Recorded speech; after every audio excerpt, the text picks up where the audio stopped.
Flip. All right. Okay, so we are learning electron configurations. For electron configurations, these are just to show us how and where, so how the electrons stack up and where we can find them. Let's get an example element. Iron. Iron is this one right here. So here is iron on the periodic table. If I want to describe its last electrons added, so what I mean by this, folks, that were absent on Friday, is we're identifying elements by their outermost electrons. So the electrons that would be added to the very last. Because if I were to compare, manganese and iron, the difference here is that iron has one more proton and one more electron. So, in other words, if I were to take iron and strip away a proton, strip away an electron, and fix the neutrons, don't worry about the neutrons. If I were to strip the proton and the electron, I would have manganese. So the distinguishing factor that separates manganese and iron is that proton and that electron. Since electrons govern the chemical properties of the elements, we're only really concerned about the electrons. So the one electron that iron has that manganese doesn't can define it as an atom. And that's what we seek to do when we're talking about electron configurations, orbital notations, as well as quantum numbers, is we're seeking to identify that last electron that distinguishes this element from the previous one. If we were to look at all of these, so hydrogen has one electron, helium has two, lithium has three, beryllium has four. In other words, helium is hydrogen with one more electron. Lithium is helium with one more electron. Beryllium is lithium with one more electron, ignoring the nucleus, of course. So when we are reading our periodic table from the smallest element, hydrogen, to the biggest element, ununoctium, 118, we are just adding electrons for every element that we go along the way. And we can then make what's called a filling diagram, where we could describe how the electrons are added in a successive manner. And we do that with sublevels. So these are the sublevels of the periodic table. We've learned on Friday that this is the S block. All these electrons happen to be in orbitals that are spherical shaped. So the last electron we're talking about. So therefore, we're going to call them an S orbital. So S for sphere. And all of these elements are their last electron is going to fill in a spherical orbital. These ones over here, the P block, these are going to fill in a peanut-shaped orbital. The D block, double peanut or donut. F is funky. If you have no clue what I'm talking about, that's fine. Here are what S orbitals look like. These are the regions where we expect electrons to be. So the last electron in an S block element is going to occupy an S orbital, an S-shaped probability distribution cloud. P look like peanuts. D look like double peanuts. Sometimes they have donuts too. F, they're funky. Another thing of note is that these orbitals, while we're describing the highest energy orbital, the one where the last electron adds, in reality, all the other electrons are still there too. So all of these orbitals are overlapping in a manner similar to this. So there's regions around the nucleus called orbitals. These are electron probability density clouds where we are likely to find the electrons. Depending on what electron we're talking about, it's going to occupy a different shaped cloud. And our periodic table aids us in determining what those shapes are, as well as their approximate energy levels. So going back to the periodic table, going back to identifying iron. In order to get to iron, I must have closed. Oh, no, it is. Okay. In order to get to iron, I had to have started with a hydrogen, added 1, 2, 3, 4, 5, added a bunch of electrons, 25 electrons to hydrogen to get to iron. And what I'm adding them to those clouds surrounding the nucleus, to the higher and higher energy ones. The first electron is going to fill into an s orbital. In particular, the 1s orbital. Hydrogen's first electron goes in the 1s orbital, so I say 1s1. When I add an electron to hydrogen and a proton, we're ignoring the nucleus though. When I add an electron, I'm adding that second electron to the s orbital, the 1s orbital as well. So now I would say that there are 2 electrons in the 1s orbital. There are 2 electrons for every 1 orbital. So now that I have 2 in my 1s orbital, I have to move on to the next orbital to add more electrons. So reading the periodic table like a book, I just completed row 1, now moving down to row 2. Here's row 2, and I'm in the s block once again. So now my next electron is going to be added to the 2s.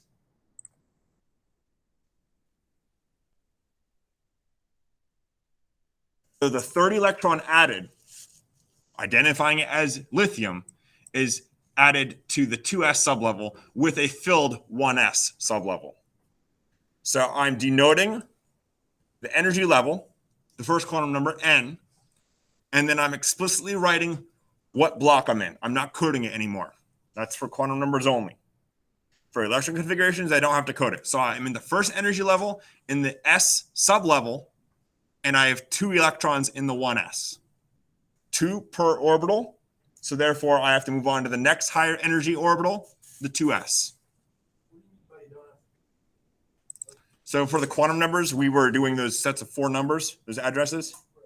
So if I were describing this electron with quantum numbers, I would have to code that s as a 0, because quantum numbers are numbers, right? Electron configurations, we don't need to use that code, that sequence. Okay, so we could just say 1s instead of 1, 0. Does that answer that? Yeah. Okay, good. What is the S? The S is the spherical shaped ones. So it's the lowest energy level. So if I had a nucleus and there's going to be all these clouds surrounding it, the S is the simplest and it's the closest. So a spherical cloud right around the nucleus is going to be the 1s, slightly bigger is the 2s, and then we go to the 2p, which is peanut shaped, and then it just gets builds and builds and builds and builds. So the 1s is the simplest. So is helium technically in the S? Helium is technically in the S, yes. Yeah, so the way that the periodic table is arranged, I mentioned this on Friday, but it's very important.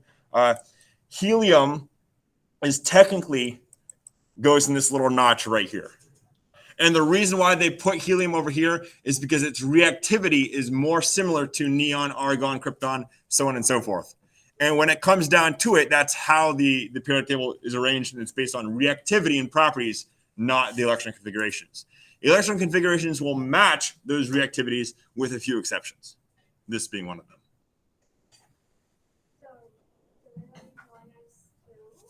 Helium is 1s2, that's correct.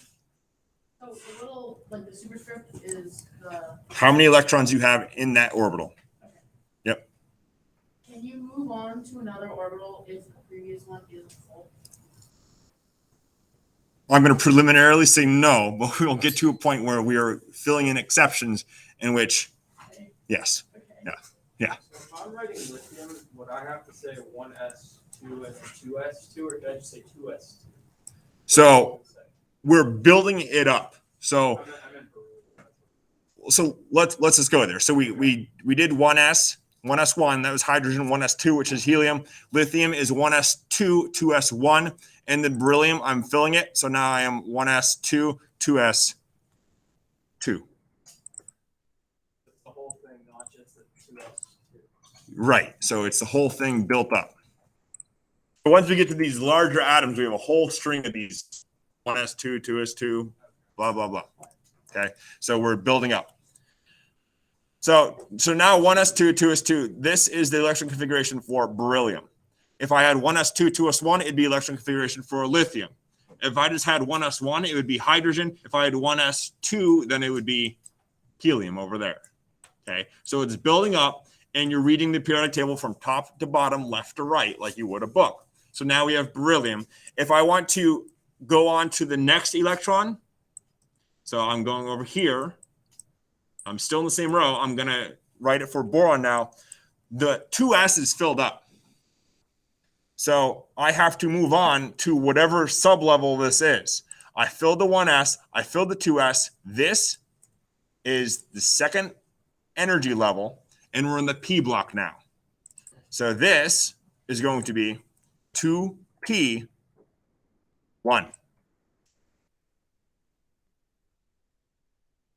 So the electron configuration for boron is 1s2, 2s2, 2p1. For carbon, we add another electron, 2p2. For nitrogen, we add another one, 2p3. And you're going to say, well, wait a second. You said that there's only 2 per orbital. Well, remember, p's can have 3 orientations. So that means if I have 2 per orbital and there's 3 orientations, 2 times 3, the p sublevel, 2p, can have up to 6. So this is going to be 2p1, 2p2, 2p3, 2p4, 2p5, and 2p6. Elliot? You kind of answered my question. Okay. So 2p1, 2p3, 1s2, 2s2, 2p3 is nitrogen. 1s2, 2s2, 2p4 is oxygen. 1s2, 2s2, 2p5 is fluorine. 1s2, 2s2, 2p6 is neon. If I want to go and continue my electron configuration, my next element after neon, 10, 11, is sodium. So the electron configuration for sodium is going to be 1s2, 2s2, 2p6 filled, and now I'm into the next sublevel. This is the 3s, and it's the first element in the 3s. Yeah?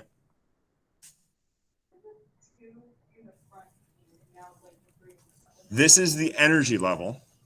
So when we're learning the Bohr model, the lower energy levels were close to the nucleus, and as we got to higher energy levels or higher steps on the ladder, we are getting further away from the nucleus. Think about those 1, 2, 3 as the steps on the ladder, those energy levels. Yes? Why does, say, neon have to be that whole list and not just 2 pieces? Because we have to account for all the inner electrons as well. Because neon is not just its outer electrons, these 6 right here, but it's also the ones that are on the inside too. So if we have, so let's say this is the nucleus, and this is the first energy level, this is the second energy level, this is the third energy level. We need to account for, so if we're identifying an element by its, so let's say I'm saying, okay, 2p5 for fluorine. Not only am I identifying its outermost electron, but I'm also accounting for all of the ones that I've built up along the way too. And it does become very tedious to string these along, especially when you get to the bigger atoms. And there is a shortcut, and we're going to go over that soon. Snagda.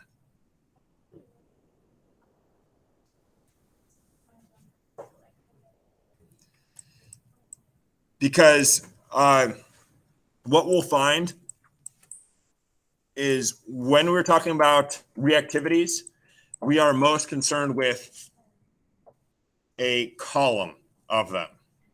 And in a column of elements, it's more apparent to know their relationship as a column if we're using electron configurations. For example, if I were to describe my alkali metals, this first column, they're all going to end in S1. 1s1, 2s1, 3s1, 4s1, 5s1, 6s1, 7s1. Whereas if I were to provide their quantum numbers, it wouldn't be as apparent. Additionally, quantum numbers are more precise and they require a little bit more work too. So once we get in the habit of using electron configurations, we're pretty much not going to go back to quantum numbers. So as we continue to build up, you could see that. Go ahead, Elliot. So is the electrons that we're labeling just the as lethal? Yes. Okay. So we have the 1s, the 2s, 2p, 3s, 3p, 4s, 3d. I can go on, okay? But I'm just reading the periodic table as it falls in order. So going back to my idea of showing the electron configuration for iron, let's do that. We had to have gone through the 1s, so we have 1s1, no, 1s2, sorry, 1s2. We had to have gone through the 2s, so now we have 2s2. We had to have gone through the 2p, so 2p, a p sublevel has 6. We had to have gone through the 3s, so 3s2.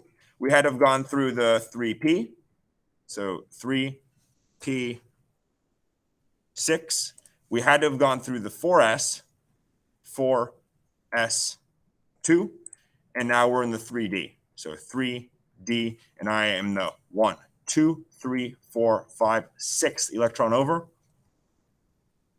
6. So this is the electron configuration for iron.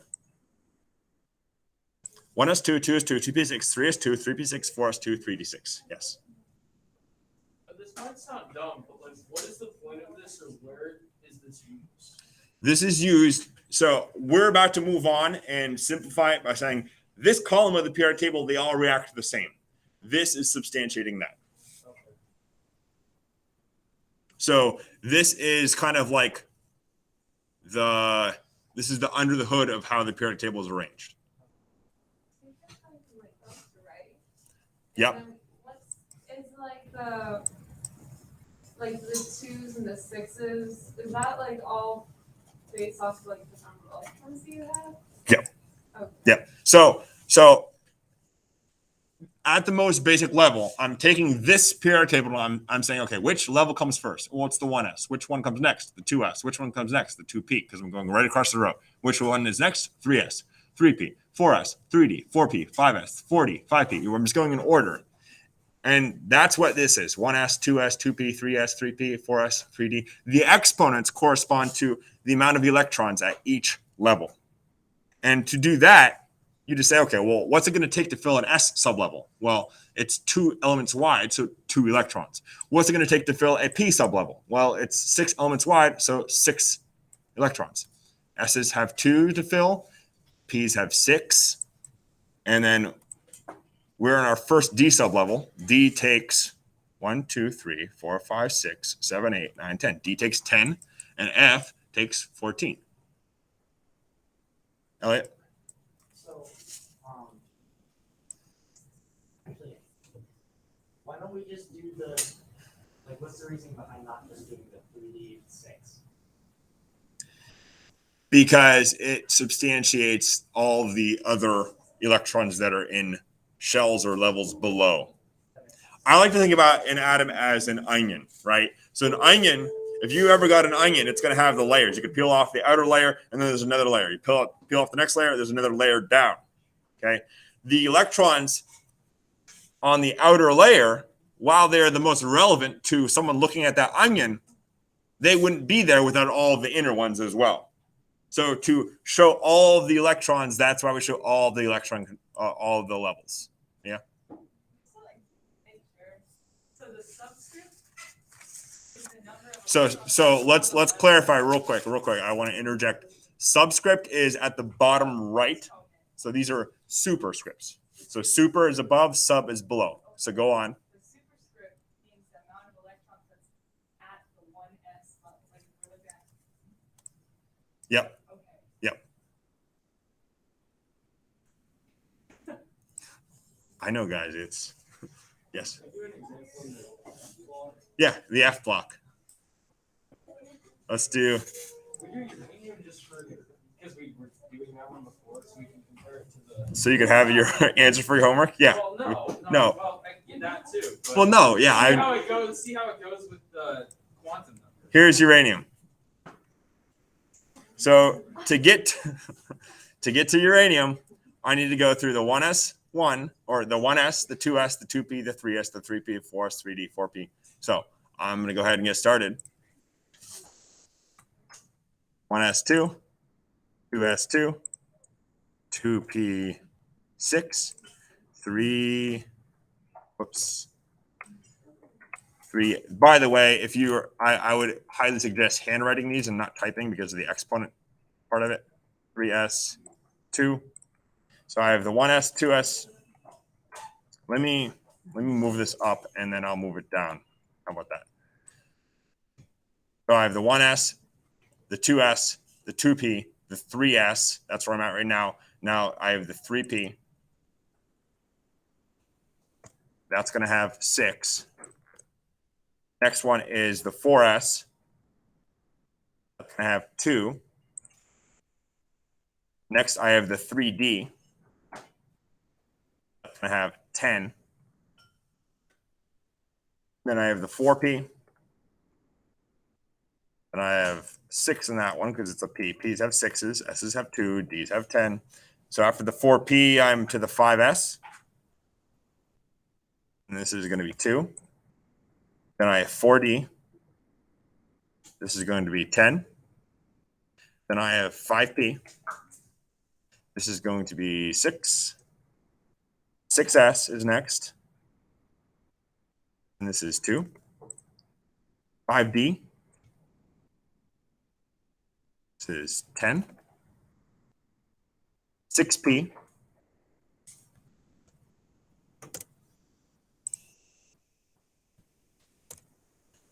That's 6.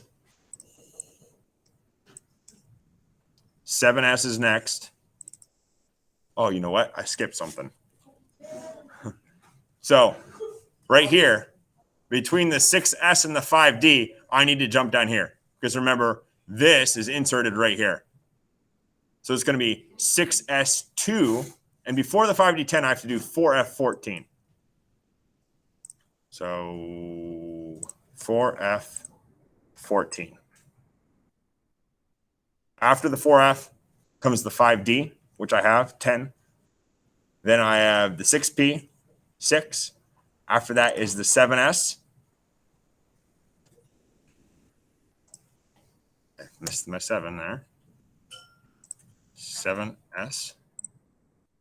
There's going to be 2. After the 7s is the 5f, and this is where uranium is going to fall. So 5f3.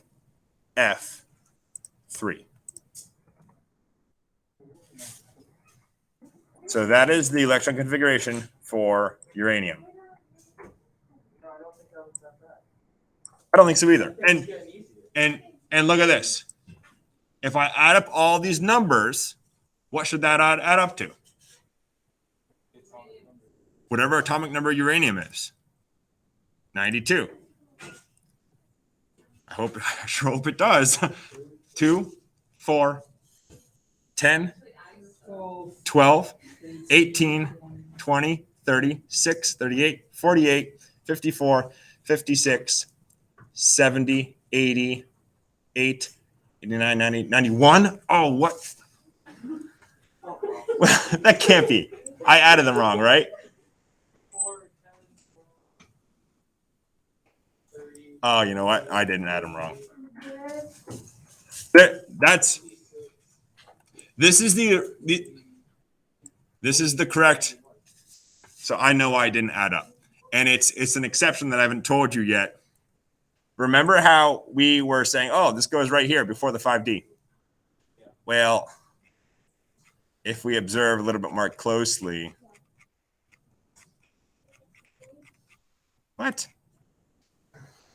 It was on the next slide. Look at this. Do we see what's going on?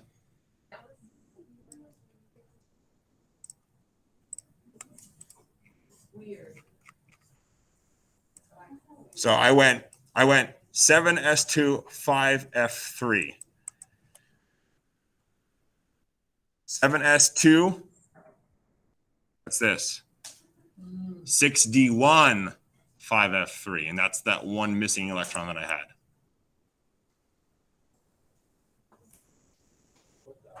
Yep. So see how the F, this green portion, kind of chunks off this first row of the D block? That's because that's going to fill first. So we're going to go 7s2, 5d1, 4f1, 2, 3. And so now my sum total went from 91 to, accounting for this electron, 92. Where did we account for 7s2, the other ones in that red? What's the last one? We didn't. And that's for complex reasons beyond the scope of this course. And we're going to leave it there. So we're leaving it in just because I said so. I have to, unfortunately. Not happy about it, but also, no, I'm not going to say it. Oh, I need to give out some periodic tables to people who weren't here last week. If I can just find those.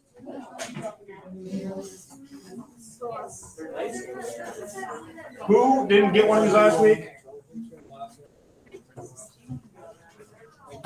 Actually, you are amazing. Really? You are amazing. You are amazing.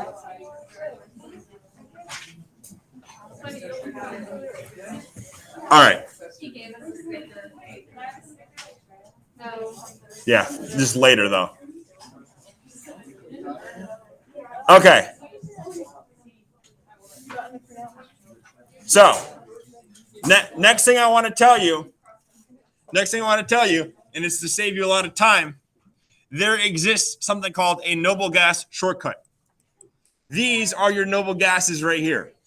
So instead of having to write out all of these, by the way, so this is we went 7s2, 5d. No, wait, 6d. 6d. Okay. So instead of having to write this whole sequence, we can shortcut. So we can cut off. Let me give it an example. Let's say I was doing this element right here. I can shortcut by cutting off the entire portion of the periodic table above it. And isn't that convenient though? And the way that I do that is I say, okay, this element right here, what one is that? So that's xenon. So I could just start with xenon and say, okay, I'm going to start with xenon, guys, and I'm going to provide all of the electron configuration portion after xenon. In other words, xenon, I don't know why I minimized that. Xenon is in the 1, 2, 3, 4, 5th row. So xenon ends in 5p6. So I'm going to box in xenon here. This is xenon. So I could eliminate that whole portion and just do this. Bracket, xenon, and then go from there. So I would start here. 6s2, 5d10.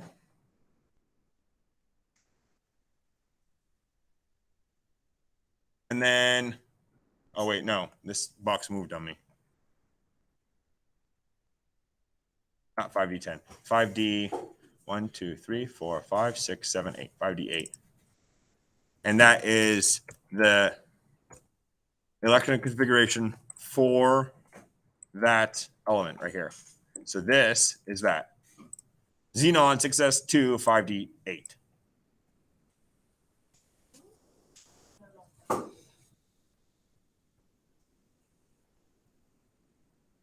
Will, to answer your question, we did fill it. We did. Yeah, but can we do uranium starting at radon? Yeah. Okay. Yep. And then how would you? Oh, you wouldn't have to. Yeah. Would would that F block, the first F block, the RJ where you started with? Oh, you can. Radon? Like, you know how you insert it in? I keep on scrolling the wrong way. Yes, it would be. Adam. So you don't have to put in like the 4F14 before that? That was my question. So since it- So by putting radon, so it's better to look at this one. By putting radon, I'm saying I'm shortcutting to here, which means I'm accounting for all of this, which includes the 4F. Wait, no, I mean like for the one that we just did. So since it was going to be in 6S and Oh, you're absolutely correct. I need to do that. Yeah, I screwed up. okay. Yep, I forgot about my F block again.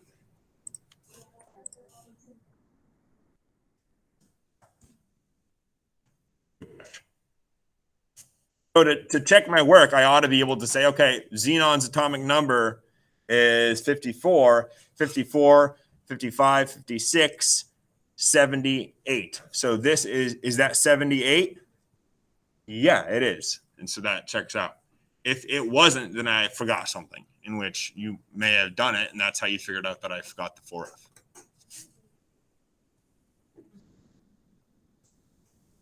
Elliot. So are you only able to utilize that skipping method on the very rightmost one? Only on the very rightmost one, the noble gases. So So anything that ends in a P6 is a noble gas. So this, I could shortcut to that location. I could shortcut to this location. I could shortcut to this location or this location. Or I forgot this one too. So all the P6s I can shortcut to by putting the noble gas in parentheses and then building off of that. Or building on that, sorry, not off.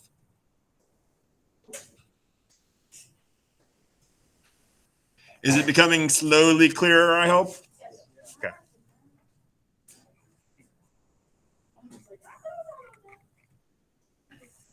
Yeah, let's talk about those arrows.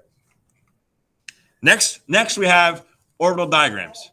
And these are the exact same thing as the electron configurations, just a different format. That's all it is. So instead of going 1s and then putting the exponent for the electrons, I'm drawing a 1s as a box, or a shorter notation is a line. Okay, so here,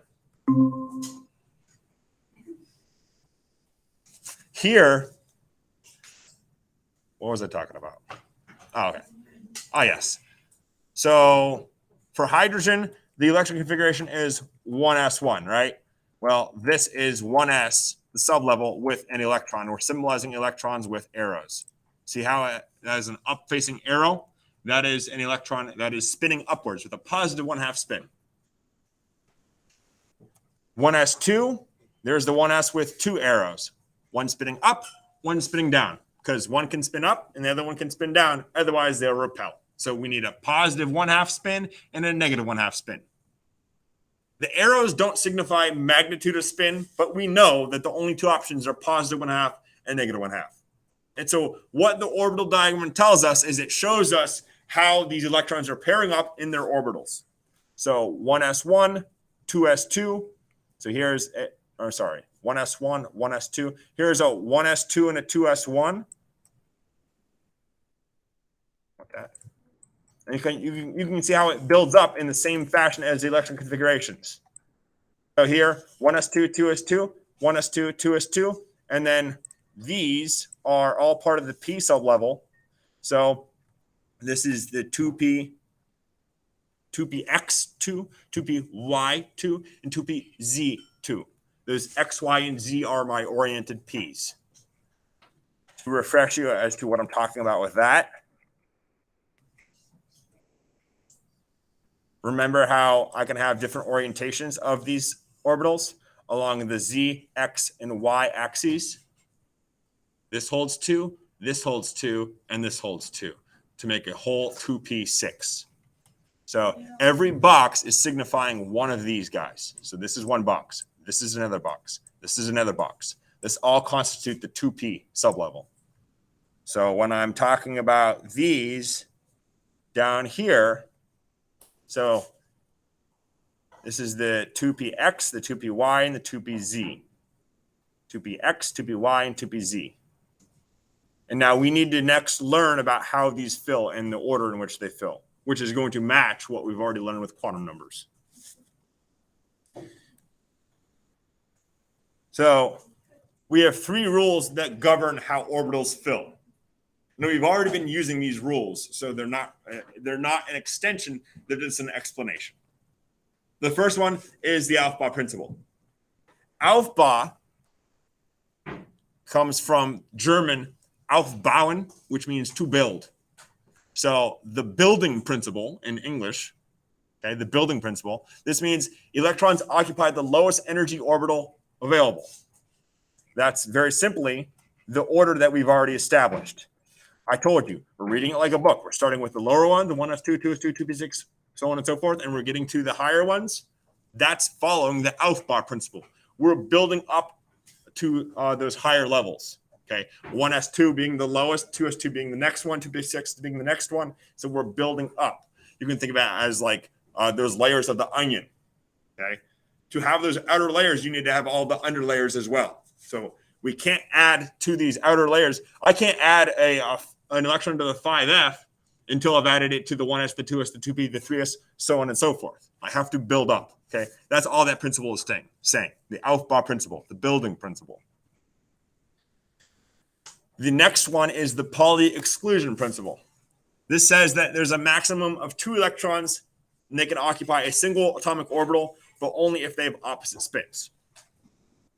Okay, so I can never have more than 2 in an orbital. That's why I go from 1s1 to 1s2. That one's filled, move on to a new one.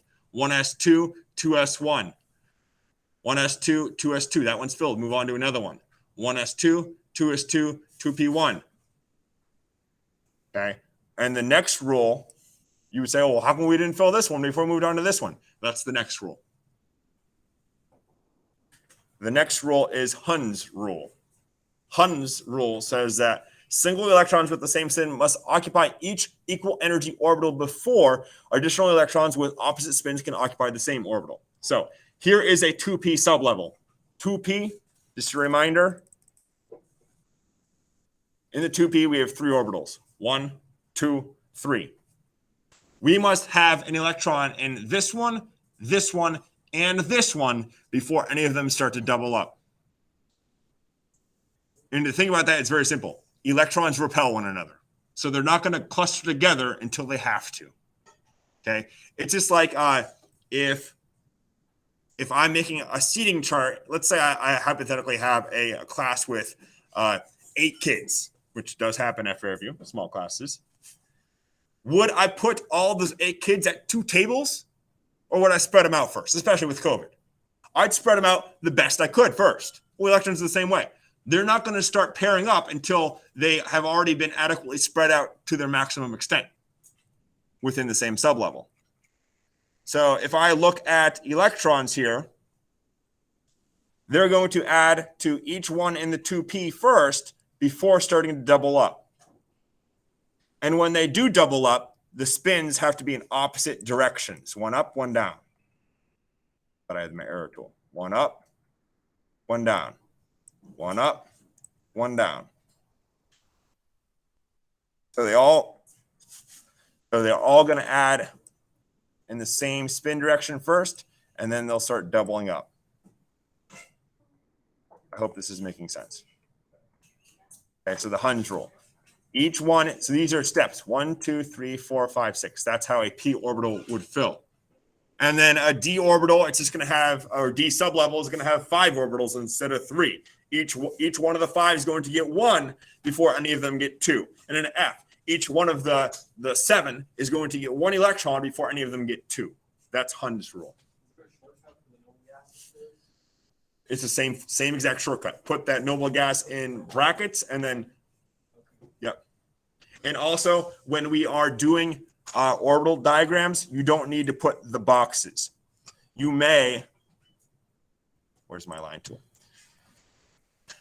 You can just put lines like this, and those signify orbitals. Okay, so let's say that I wanted to do 5 electrons in this orbital, this sublevel. So this is firstly, let's say this is the 2p sublevel. So I would label it under those 3. I wanted to be very clear. I could say, okay, these are all 2p orbitals. The first electron is going to fill, second electron, the third, and then they'll start doubling up. So that is another way of symbolizing 5 here. This is actually what you'll probably be doing is this. You're not going to bother to create all those squares. So alpha, we start with the lowest energy levels first. Pauli exclusion, in order for them to be paired up, they have to have opposite spins. And then Huns, each one is going to get 1 before any of them get 2 within a sublevel.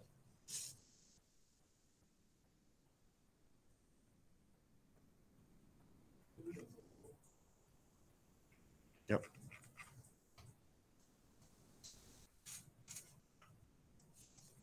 Let's do chlorine.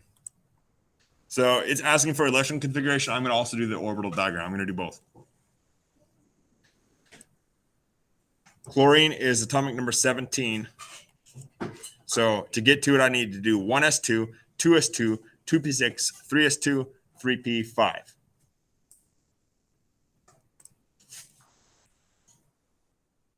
One S2, 2s2, 2p6, 3s2, 3p5. So that is the full electron configuration. Noble gas shortcut would be, okay, start with 2p6, which is neon, bracket, 3s2, 3p6. Whoops.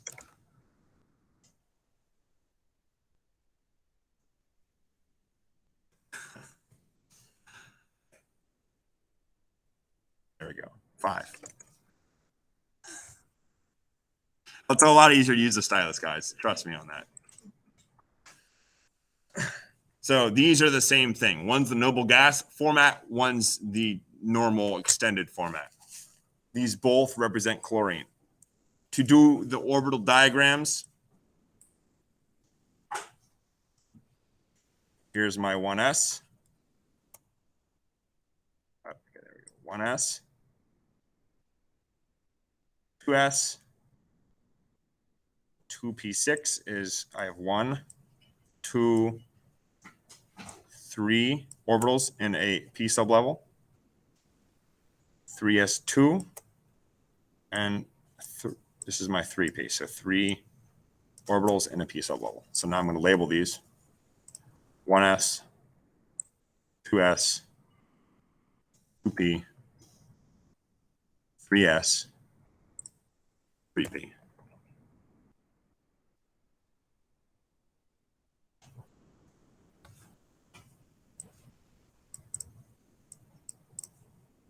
So notice how, let me do a little bit more annotating here. 2p is this batch of 3, and the 3p is this batch of 3 as well. So now if I'm going to fill these up using the Aufbau principle, I have to fill the lowest energy levels first. So up, down. That's 2, 3, 4. Each one is going to get 1 first. Then I go back through and double. Fill my 3s. Okay, the 3p is where the chlorine is going to be in terms of its electrons. So it's the 1, 2, 3, 4, the fifth electron. So each one gets 1 first. 1, 2, 3, 4, 5. So I gave each one 1 first, all the same direction, and then I went back through to double them up. So this is the orbital diagram for chlorine. This is radon, or neon, sorry, neon. So I could also do this.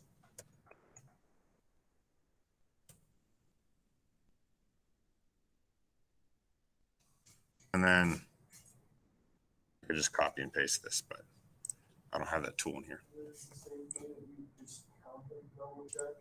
Yep. So I hope you see that the orbital diagram is just kind of a more visual version of the electron configuration. Do we see that? These match 1s2, 2s2, 2p6, 3s2, 3p5. 1s2, 2s2, 2p6, 3s2, 3p5. So this electron configuration is just showing you what we can expect in an orbital diagram. The orbital diagram gives us more information because it's showing those electrons and the spin directions that they have.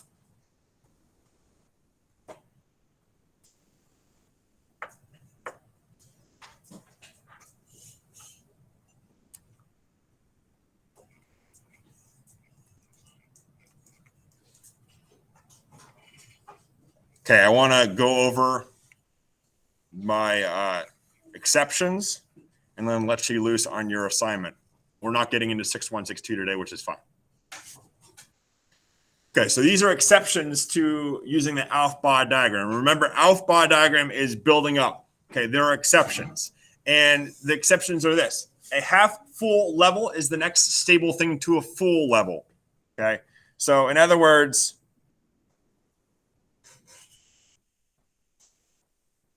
where's an example?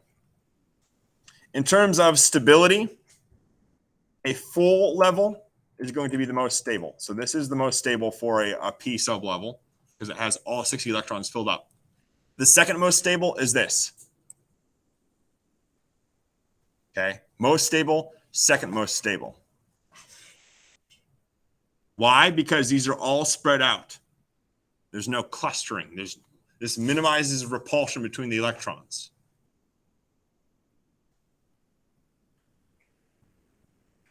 Because of that, some of these atoms violate the Aufbau principle because of stability. So some atoms will violate our predictions in order to achieve stability. This can occur in the transition metals, so the middle of the periodic table, when the predicted configuration ends in D4 or D9. So we'll take a look at exactly what it's talking about. It will steal a single electron from the full S shell that came before it to obtain two half-full shells or one half and one full. Okay, so let's just provide an example here. I mean, these are all the electron configurations within those blocks. So let me just go up to a periodic table and show you. It's gonna be the easiest, I think. So in the intertransition metals, so in this yellow region, the D block, there is a preference for a half-filled sublevel. So if we are dealing with a situation where one of these is half-filled, so 1, 2, 3, 4, or almost half-filled.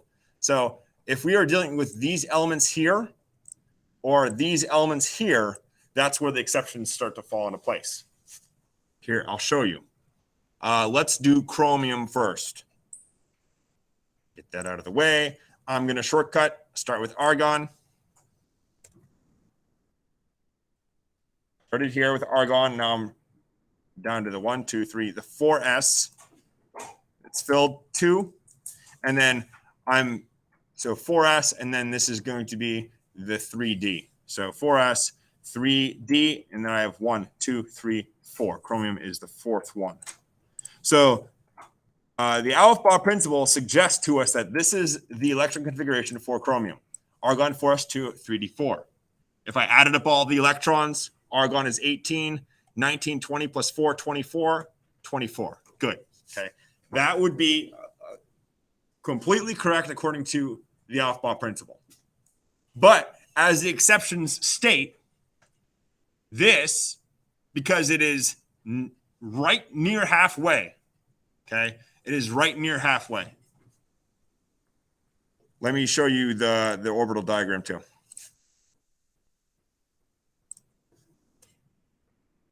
Argon. So we have a 4s. This is not my, oh yeah, it is. 4s.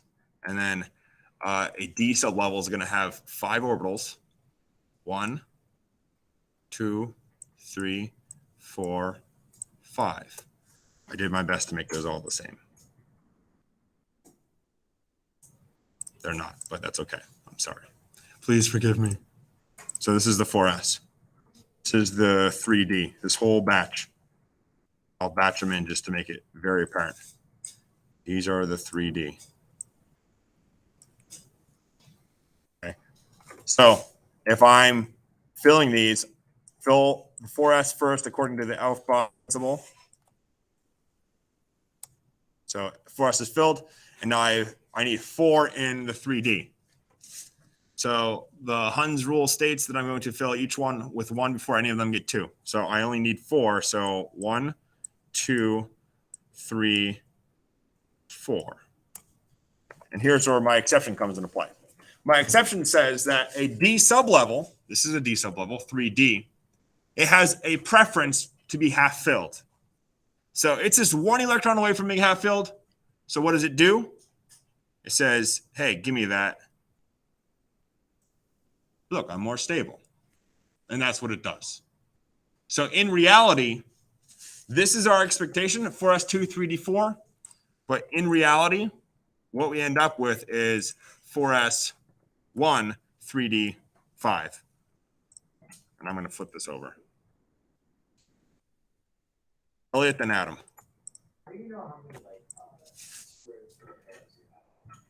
How many lines here? The S has 1.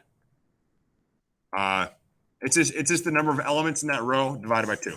So S has 1, the P has 3, the D has 5, and the F has 7. Adam? So for any like quizzes where we're doing this, for like if we were to get, I'll explicitly state that it's an exception, or I'll put an asterisk or something, and you can ask me even too. okay, So does the exception apply here? Yes. And I would expect you to know the exception. Will? Why does D9 apply? Because technically they don't fill it this one. So there is a prevalence for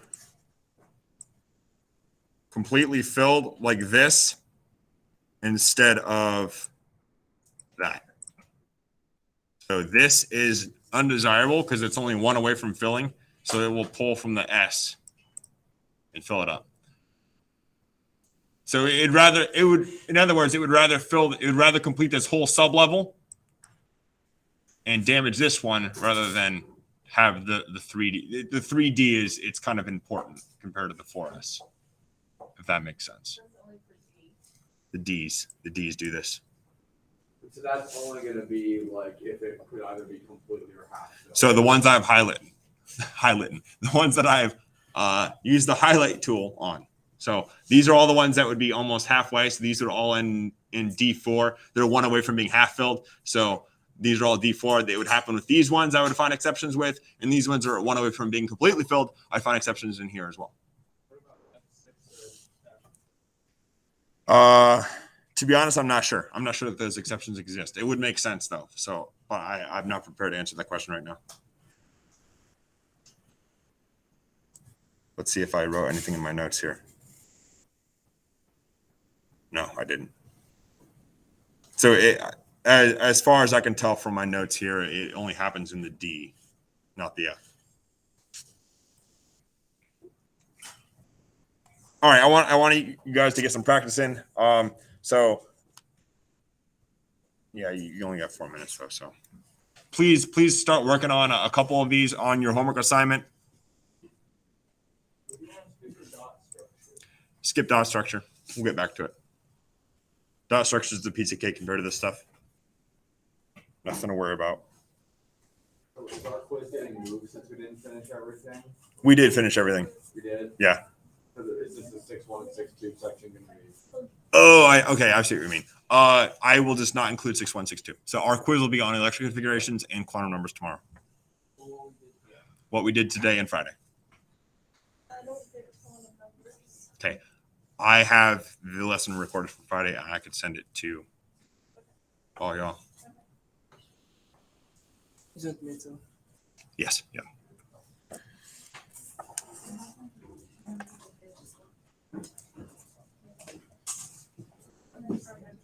We're not doing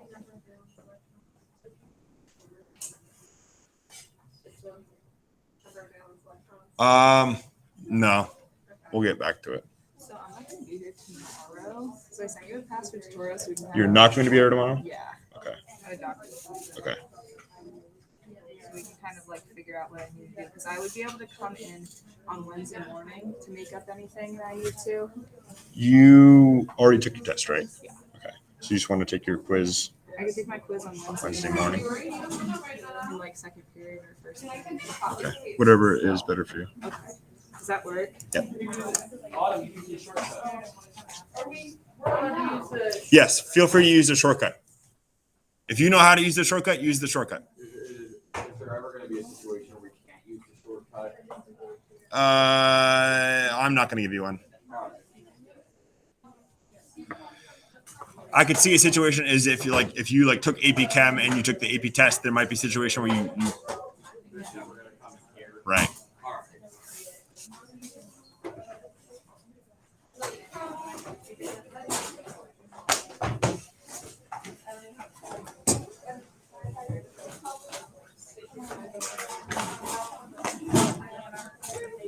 I'm revising the quiz description right now. So it does not include anything from chapter 6. It's just 5.3. So it's 5.3 quiz tomorrow. How do we do the exception for the uranium 16 one? When we're doing. Here, let me stop this recording real quick.